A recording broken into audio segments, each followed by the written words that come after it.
Arcangelo Tadini est né à Verla Nuova, dans la province de Brescia, le 12 octobre 1846. Dernier de 11 enfants.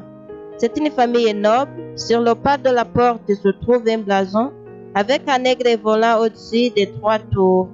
Son père, secrétaire municipal du village, n'était pas lié par des intérêts économiques et pourtant, loué d'un esprit conservateur, il adhérait aux nouvelles idées d'indépendance des peuples qui se répandaient dans la première moitié du 19e siècle.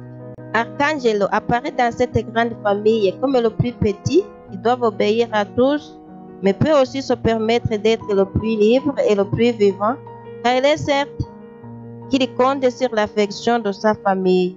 Il a terminé ses études élémentaires à Verla Nuova et au lycée dans les bancs de l'école du collège de Lovere, où ses frères étaient également passés, avec l'envie de devenir prêtre, imitant son frère Giulio, empruntant le même chemin. Arcangelo Tadini entre à ce séminaire en 1865.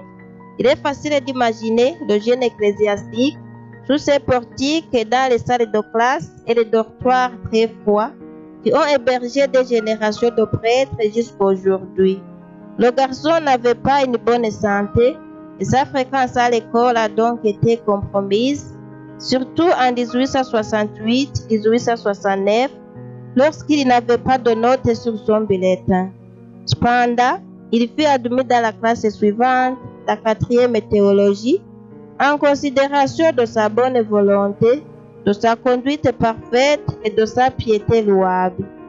Toujours au séminaire, à la suite d'une chute, il s'était cassé un genou qui, mal soigné, le rendait boiteux et avait besoin de bâtons.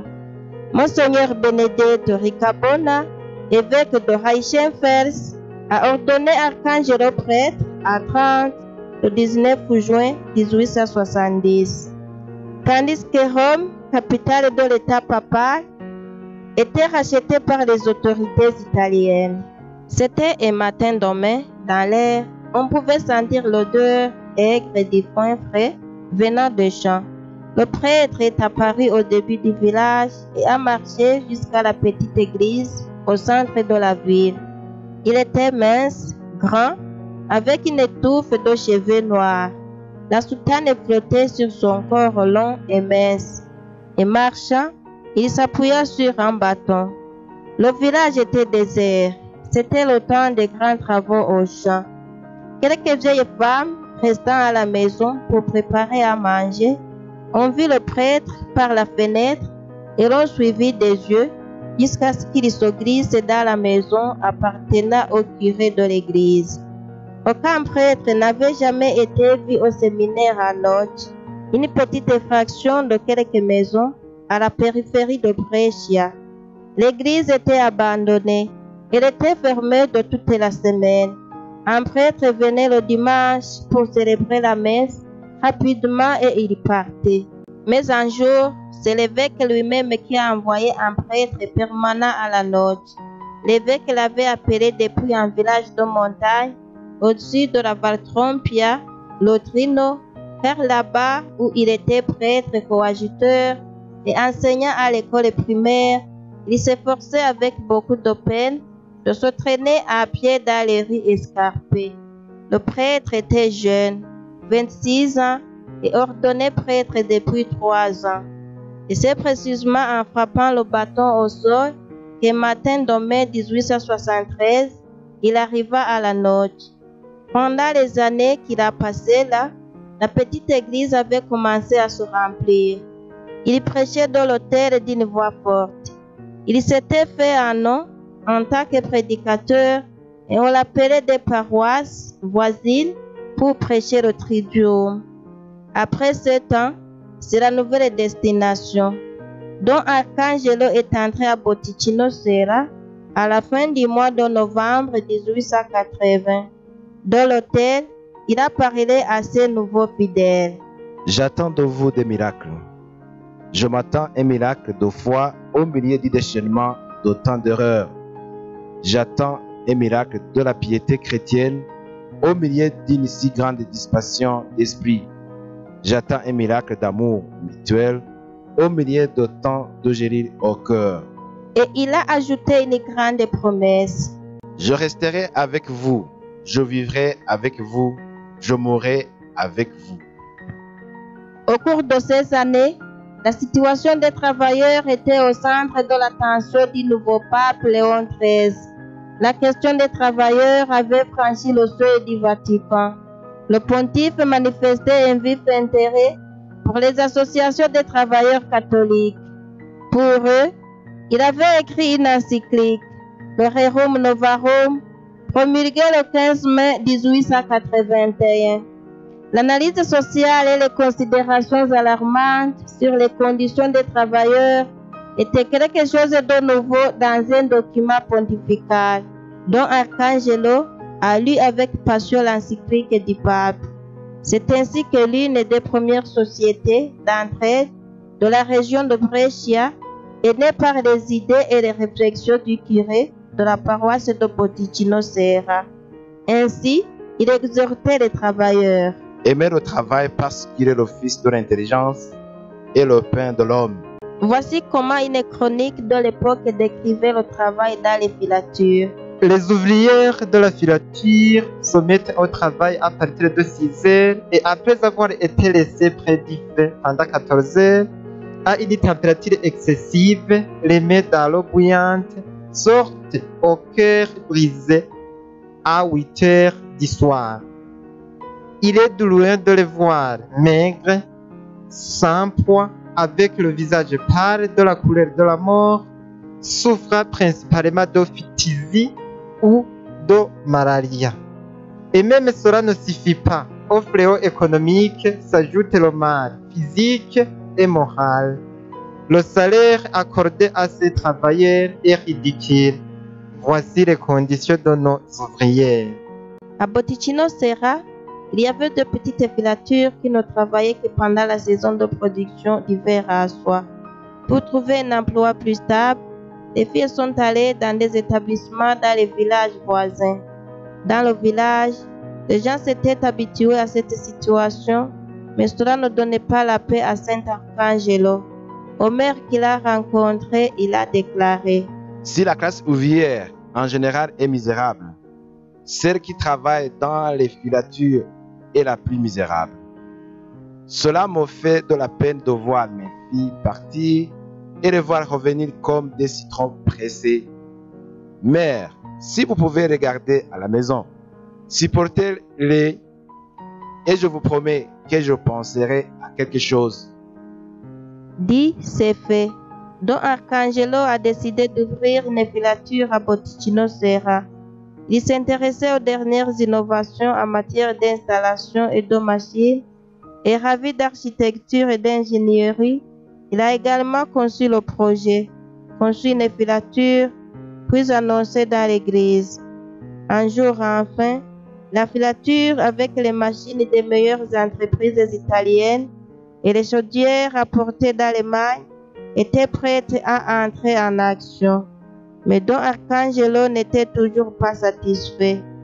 Un jour, observant les filles qui vivaient au pensionnat, il s'écria: Il faudrait des religieuses pour diriger des filles avec charité et autorité.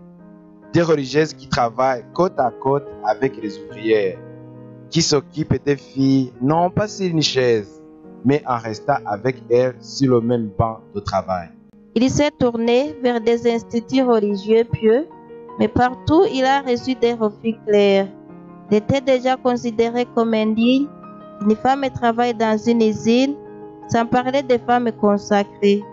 Mais Don Arcangelo, pas du tout découragé, décida de fonder lui-même une nouvelle famille religieuse, les Sœurs ouvrières. Pensant à une famille très spéciale et qui, il y a 19 siècles, avait pratiqué une sorte de menuiserie à Nazareth, les religieuses ont décidé d'étendre leur nom. Elles s'appelaient Sœurs ouvrières de la Sainte Maison de Nazareth, dont Tadini leur a fait un cadeau. Jésus, Marie et Joseph représentaient alors qu'ils travaillaient dans la menuiserie familiale, un beau modèle qui a trouvé sa place dans la chapelle de la maison mère. La Sainte Famille est devenue le refuge naturel de tous ceux qui étaient dans quelques problèmes. Ce n'est pas chez moi que vous devez venir. Maintenant, je les y mets tous les trois. Allez les voir et à coup sûr, ou chez l'un ou chez l'autre, vous trouverez du réconfort. Au cours de l'année sainte 1900, dont Arcangelo s'adressa ainsi à ses sœurs. Si l'œuvre est tellement méprisée, voire haïe par beaucoup, pourquoi il ne peut y avoir d'âme généreuse qui, par son exemple, donne à voir que le travail n'est pas l'humiliation, mais plutôt une gloire qui nous ennoblit en nous rapprochant de Jésus-Christ, qui l'aima et le sanctifia pendant 30 ans dans la maison de Nazareth, afin que vous puissiez entrer dans les établissements et les usines, pas tellement pour diriger et surveiller, que pour travailler avec les ouvriers, en vous faisant ouvrier vous-même. Lorsque vous travaillez avec vos mains, votre cœur et votre esprit se rapprochent de Dieu pour que votre travail soit une prière continue. La congrégation souhaite susciter auprès du plus grand nombre possible de travailleurs le sentiment élevé de sa supériorité et de son indépendance, et à les faire profiter du noble plaisir de pouvoir se suffire à elle-même, de dégager sa vie, de toujours vivre du fruit de la sueur de son front pour faire des économies et assurer leur avenir. À côté d'eux vit un premier frère ouvrier qui, guidé par le Saint-Esprit, s'est lancé dans une route de nouveauté à la suite d'un charisme déjà né. Près de cette famille religieuse, il y a d'autres familles, des jeunes, des adultes, des volontaires, tous déterminés à être des témoins authentiques de l'Évangile au travail et dans la vie quotidienne, donnant ainsi vie au message de Saint Arcangelo Tadini. La conviction que la vie de la communauté habite les routes du monde. La vie du chrétien est omniprésente. Elle donne des saveurs à chaque moment de la vie quotidienne, à la maison ou à l'usine, dans la circulation ou dans les études, dans les filatures du passé, comme dans les centres commerciaux d'aujourd'hui. Plus de 100 ans plus tard, l'intuition de Don Tadini continue de porter ses fruits avec les caractéristiques de Nazareth, simplicité et petitesse.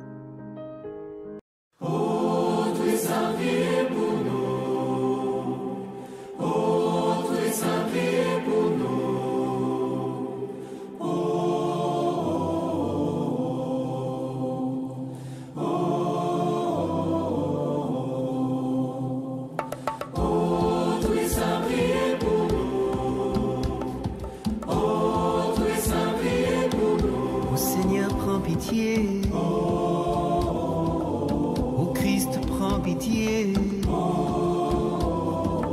Sainte Marie, Mère de Dieu, et Joseph, son époux, Joachim et Anne, Jean-Baptiste le précurseur,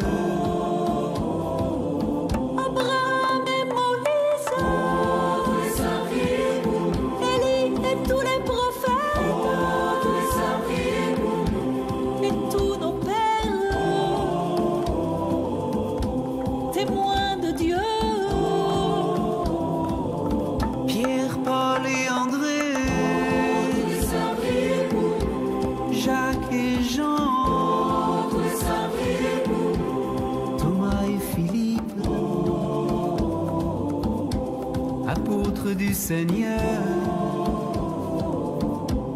Marc, Luc et Matthieu, Marie-Madeleine, Étienne et Barnabé, témoins de la résurrection, Ignace d'Antioche et Laurent, Perpétue et Félicité, Agnès et Blandine, martyr de tous les temps. Irénée et Athanase, Ambroise et Augustin, Léon et Grégoire, gardiens de l'unité, Basile de Césarée, Jean Chrysostome, Cyril et Méthode, Séraphin de Sarov, Benoît et Martin, Antoine et Bruno, Bernard de Clairvaux, et tous les moines chercheurs de Dieu, François et Dominique, Antoine de Padoue, Bonaventure,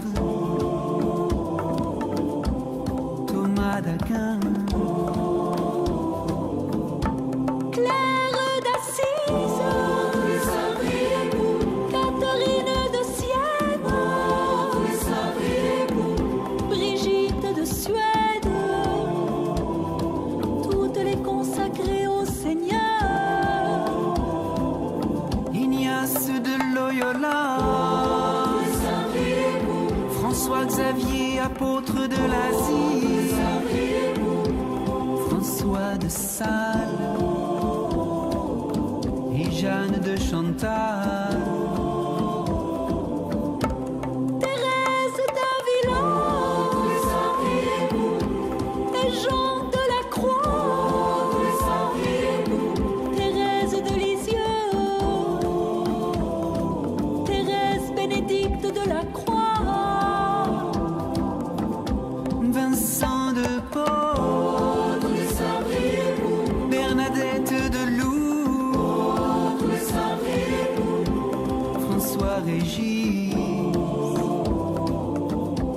Thérèse Coudet, Jean-Marie Vianney, Maximilien Kolbe, Jean Bosco et Antoine Chevrier.